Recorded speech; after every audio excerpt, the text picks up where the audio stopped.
Vessel of Hatred is the next big chapter in the story of Diablo 4. When we last left off, we had defeated Lilith, and Neyrelle was sailing south with Mephisto's Soulstone in hand. This is a tremendous burden for someone as young and untrained as Neyrelle. But somehow she has found the will to fight, challenging the primeval every step of the way. In this expansion, we follow their path as Neyrelle seeks salvation from Mephisto and searches for a way to banish him back to the Abyss. As we wrap up Diablo 4, there has been a huge battle in hell between Inarius, the Cathedral of Lights, and Lilith and all of her demons. Throughout this entire campaign in Diablo 4, you're basically trying to defeat Lilith, so you team up with people like Neyrelle, who's this young, eager character, and then you've got Laura, who is this sort of wise drunk. He was a Herodrum, so he brings this rounded, old-school thinking. He ends up being the catalyst of the group. Inarius believed that if he killed Lilith, he would be accepted again by heaven.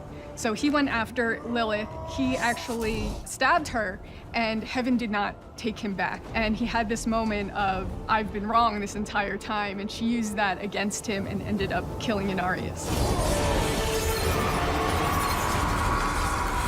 Her goal was to devour her father, Mephisto, and we ended up actually stopping her. And so even though she was defeated, she kind of gave us a warning of, I was the only one that could actually save you from Mephisto. Neyrelle is left with the Soulstone, and she decides to take the essence of Mephisto and trap him into the Soulstone.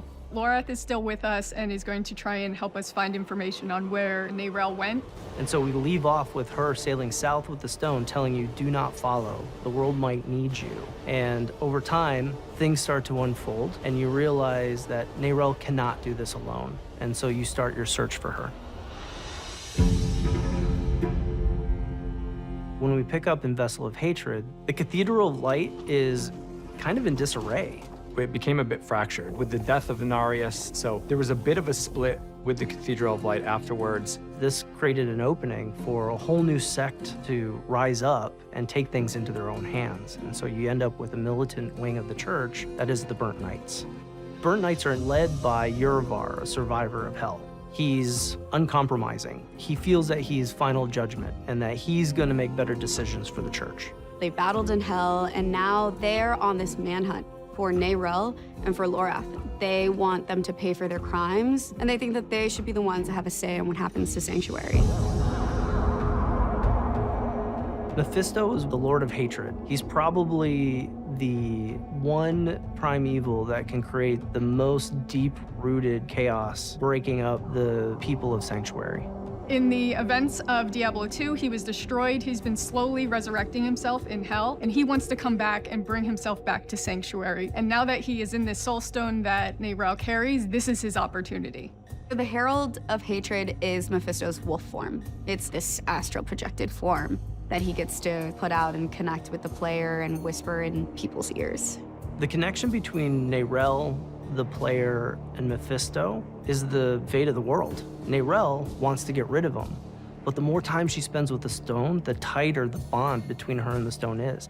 The corrupting influence of Mephisto's Soulstone is going to potentially convince her to bring Mephisto back instead of destroy him like she originally wanted. So we need to actually make sure that she fulfills her original intent and doesn't fall to Mephisto's influence.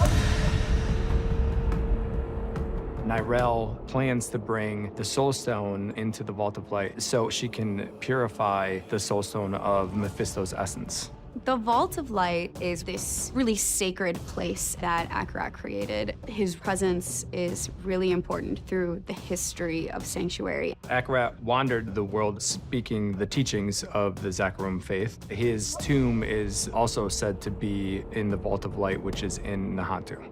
Akarat is the one who discovered the spirit realm. When the World Stone was forged and Sanctuary came out of it, this veil was created, and that's what created the spirit realm. Demons aren't there, angels aren't there. It's a very special place for humanity. And for a long time, the spirit realm was not touched. And now Mephisto's corruption is creeping its way, and that's a fear that everybody in Nahatu is thinking about. Spirituality is really unique to humanity, and in the jungle, it's a big part of their culture.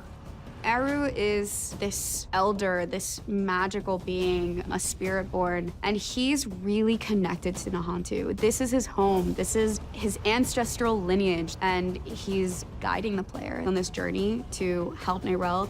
We actually find out that there have been sightings of Neyrelle in Nahantu, and we end up following her there. In Vessel of Hatred, this is a story about isolation. We start off with the concept that Neyrelle is trying to do this alone, but at some point, you realize that things are escalating. And so we morph from this idea of isolation into the idea of being stronger together. For someone that has been through the journey that our wanderer has, that Neyrelle has been through, you feel there's hope that Sanctuary is not going to be lost. You get to see pockets of sanctuary that we haven't been able to see before, but it's still all in that same tone, in that same world that everybody loves so much.